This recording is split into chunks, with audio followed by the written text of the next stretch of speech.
السلام علیکم، بسم اللہ الرحمن الرحیم۔ آج میری ویڈیو کا عنوان ہے سلطنت عثمانیہ میں نظام حکومت۔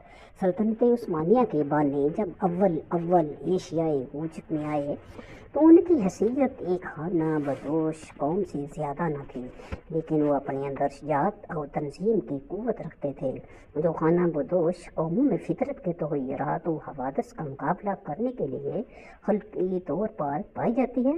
ایسی قوموں کی زندگی نہایت باقاعدہ اور منظم ہوتی ہے۔ ان کی تمام نقل و حرکت میں شدید فوجی ضبط پایا جاتا ہے۔